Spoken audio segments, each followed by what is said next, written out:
bienvenidos a este video. Muchísimas gracias por acompañarme en esta ocasión.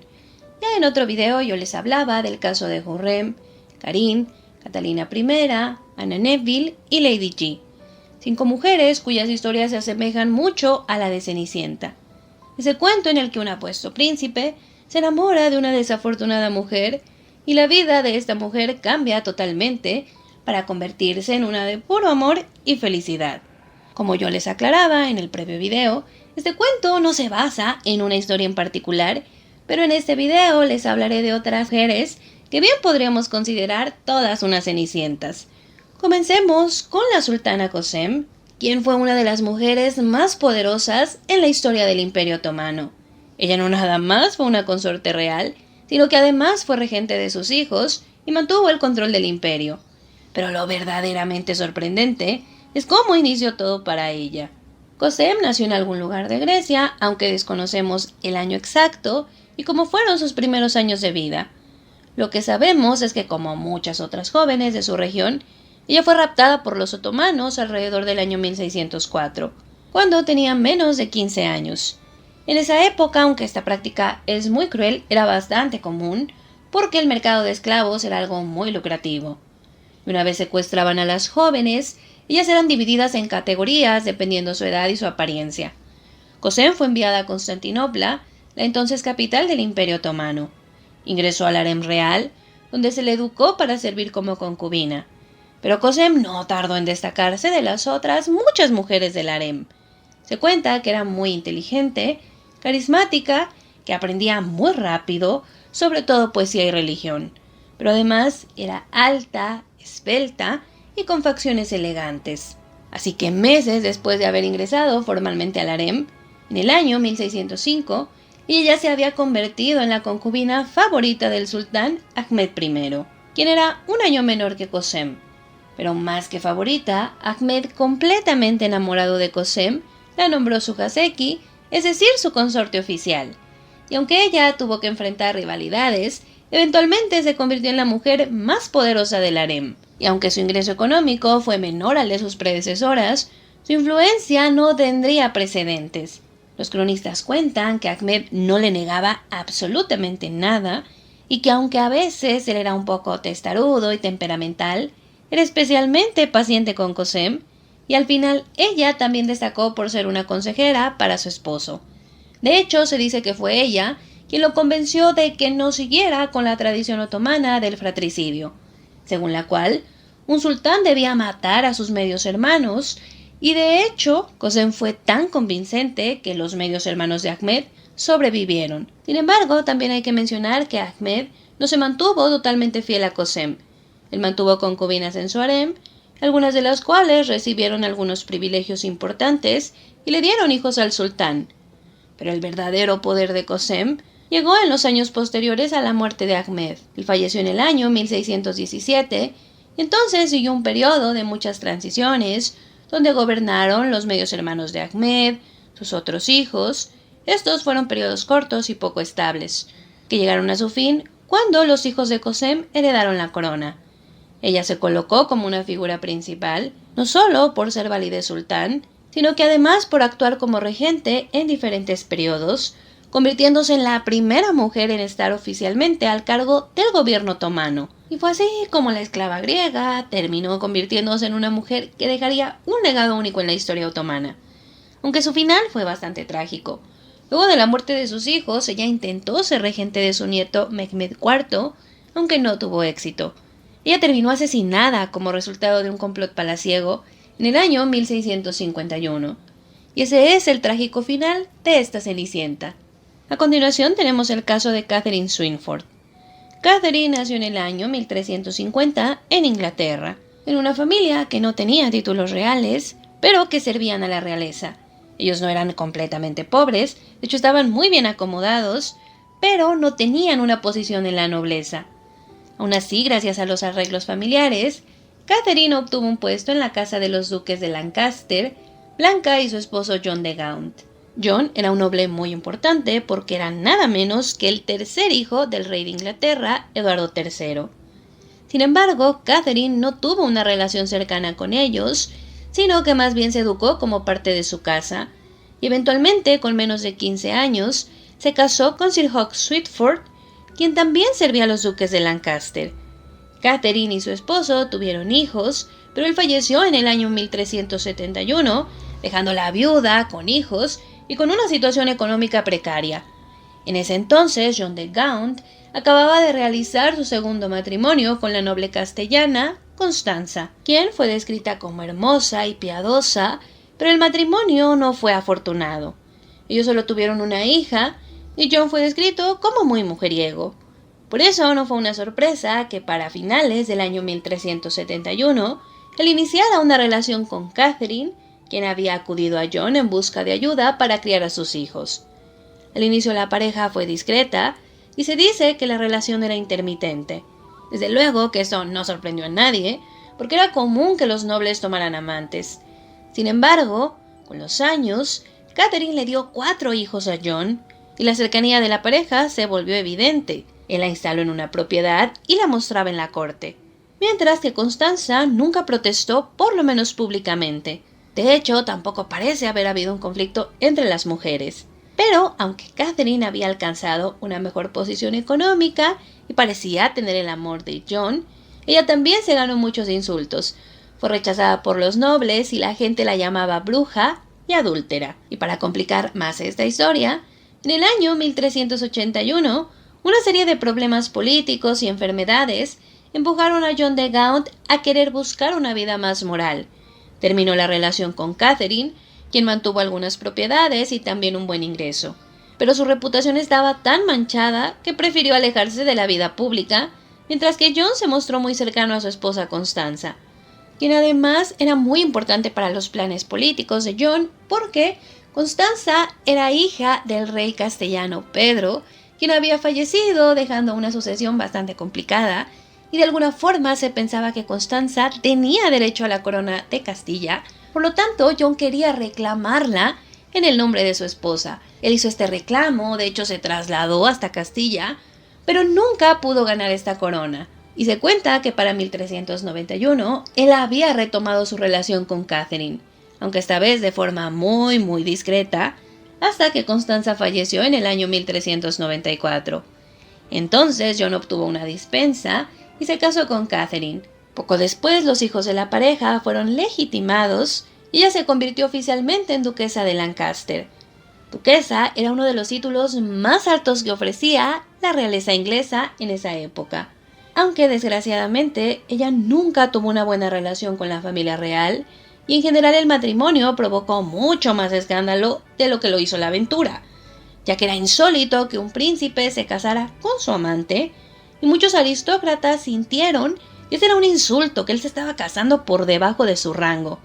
Otros lo acusaron de ser un convenenciero y de solo hacer eso para legitimar a sus hijos y utilizarlos con motivos políticos. Además de todo, las grandes damas del reino se negaron a reconocer a Catherine y la ignoraron, de modo que la pareja terminó aislada en sus propiedades. John tampoco tuvo muchos éxitos políticos y falleció en el año 1399 con Catherine junto a él. Durante su matrimonio con Catherine, John no tomó ninguna otra amante oficial, aunque, según cronistas, él había sido infiel a Catherine todo el tiempo, tanto con las damas del hogar como con prostitutas, y según los médicos, fueron precisamente enfermedades venéreas lo que deterioraron la salud de John. Catherine le sobrevivió 4 años y murió el 10 de mayo de 1403 a los 50 años. Entre sus descendientes destacaron las casas más nobles de Inglaterra, y desde luego que destaca la monarca actual Isabel II. Continuemos con Teodora de Bizancio. Teodora nació alrededor del año 500 en un lugar desconocido de Grecia. Se cuenta que su infancia fue muy trágica. Perdió a su padre con menos de 4 añitos, lo que además dejó a la familia sumergida en la pobreza y pasando muchas carencias que Teodora aparentemente jamás olvidó. En respuesta a la situación, una de las hermanas mayores de Teodora y su madre trabajaron en un burdel de Constantinopla. Con los años, la propia Teodora se desempeñó como actriz realizando desnudos y, según algunos, prostituyéndose con funcionarios muy importantes de la región. Eso la llevó a moverse por el norte de África, siendo amante de larga duración de algunos gobernantes. todo hasta que conoció a Justiniano, futuro emperador del Imperio Romano de Oriente. Él se enamoró tanto de ella que de inmediato le propuso matrimonio, aunque lógicamente se encontró con muchos obstáculos por el origen no noble de Teodora y su escandaloso pasado.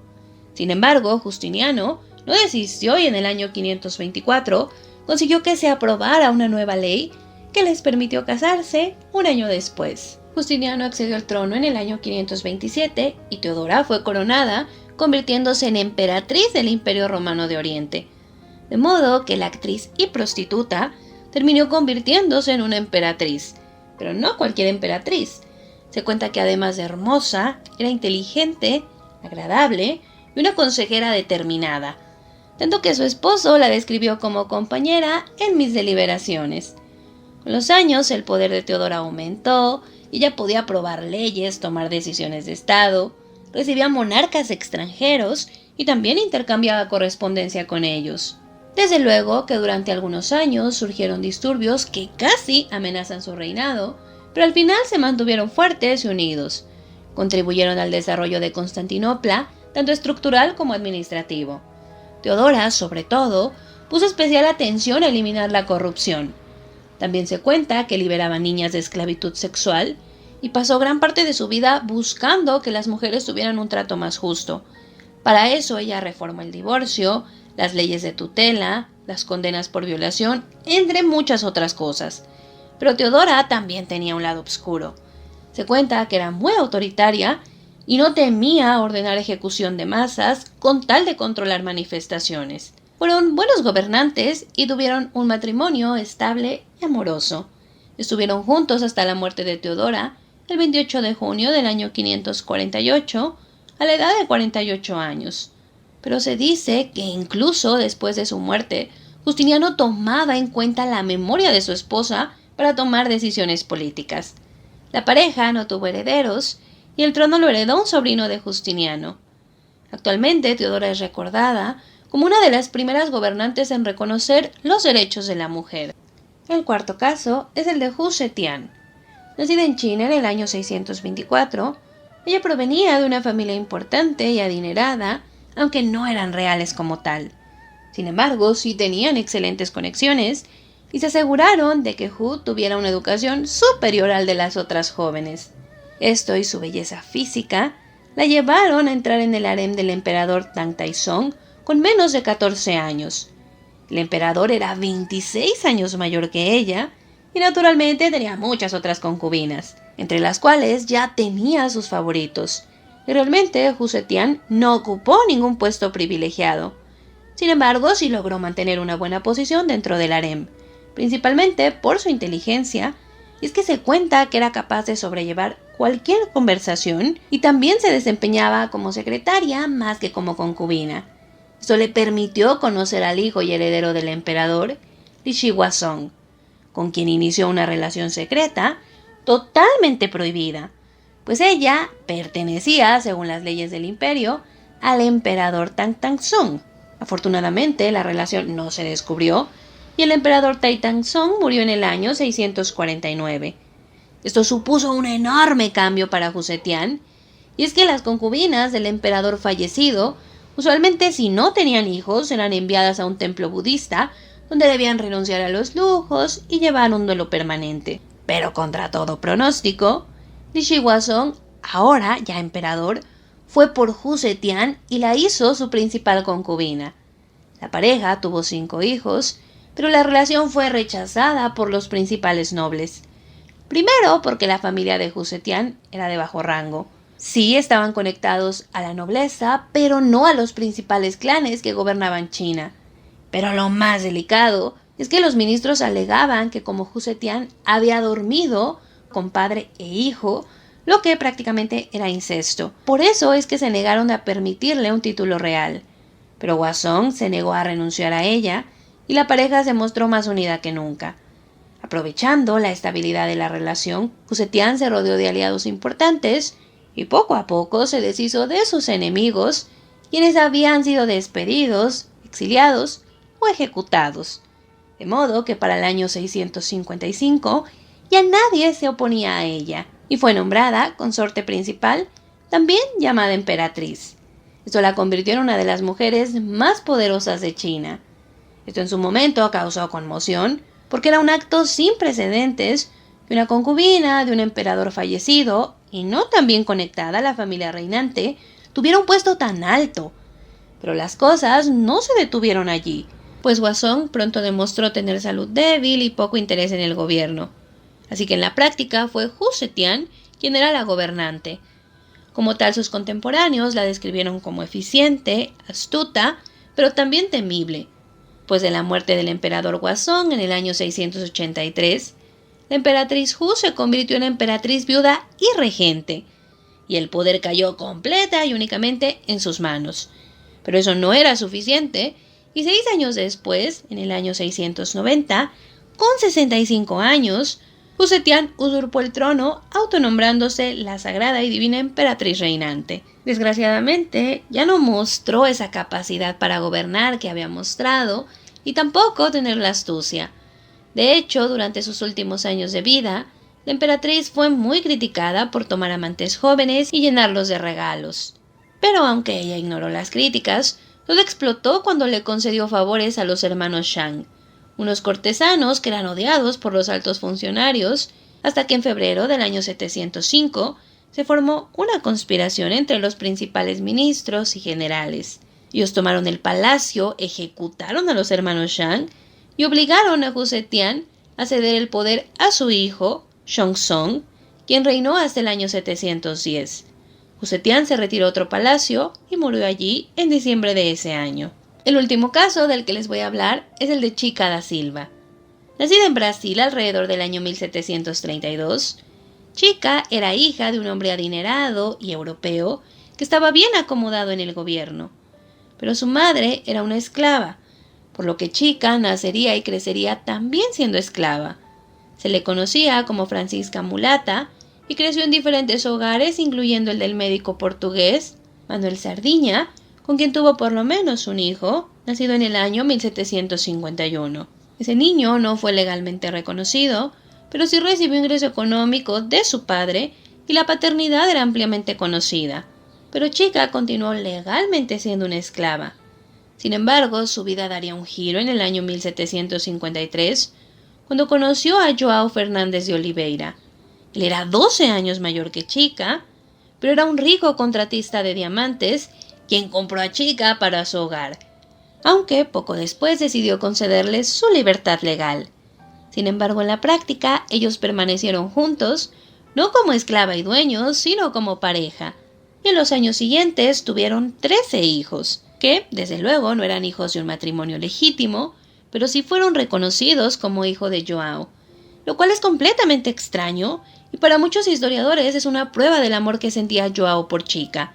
Y es que si bien no era un caso único, a diferencia de otros, João no ocultó nunca su relación con Chica, a quien además le otorgó una posición económica privilegiada, y la relación fue descrita como intensa y estable. Chica compartía las propiedades de João, donde criaron a sus hijos juntos como una familia adinerada y unida. También celebraban enormes fiestas, y se cuenta que Chica básicamente tenía cada cosa que deseaba: viajes, mascotas, joyas, modificaciones a su casa, y a pesar de no ser blanca, gracias a João fue respetada en la sociedad. Tenía los mismos privilegios que cualquier otra mujer rica, como asistir a eventos sociales, tener empleados, incluso ella tenía escoltas que no permitían que la gente se le acercara demasiado. También fue aceptada en clubes sociales y en órdenes religiosas exclusivas de personas blancas. De modo que la niña, que nació siendo esclava y para ser una esclava, se colocó como una de las mujeres más importantes de Brasil. Pero como tal, Chica también tuvo a su cargo a más de 100 esclavos, a los que empleó en granjas y minas, adquiriendo ella un ingreso económico muy importante. Tristemente, no hay evidencia de que les diera un mejor trato o que abogara por su liberación. De hecho, se dice que Chica era una dueña enérgica y dominante. Su relación con João duró hasta el año 1770, cuando João fue acusado de contrabandear diamantes, por lo que decidió volver a Portugal, donde su padre le había dejado una herencia. Pero João se llevó consigo a los 4 hijos que tuvo con Chica, para que recibieran una mejor educación, títulos nobiliarios y puestos en el reino portugués. Chica, por su parte, pudo conservar las propiedades y un ingreso muy cómodo. Sus hijas tuvieron matrimonios con nobles ricos y algunas tomaron los hábitos. Chica mantuvo un estilo de vida muy lujoso y seguiría siendo respetada por la sociedad brasileña por el resto de su vida. Sin embargo, nunca volvió a ver a João, quien permaneció en Portugal hasta su muerte en el año 1779. Actualmente no sabemos por qué ellos pasaron tanto tiempo separados y ya no se llevaban bien, o si fueron cuestiones económicas y políticas. Y pues esas son otras 5 historias de las que les puedo platicar. Les agradezco mucho porque me dejaron ustedes los comentarios de qué otras historias podía hacer en el video pasado, así que muchas gracias. Y nuevamente, chicos, díganme ustedes qué piensan, cuál les sorprendió o cuál les gustó más. De igual forma, si conocen otro caso, pues déjenmelo, tal vez haga una tercera parte, no lo sé. Pero por lo pronto yo espero que les haya gustado este video y muchísimas gracias.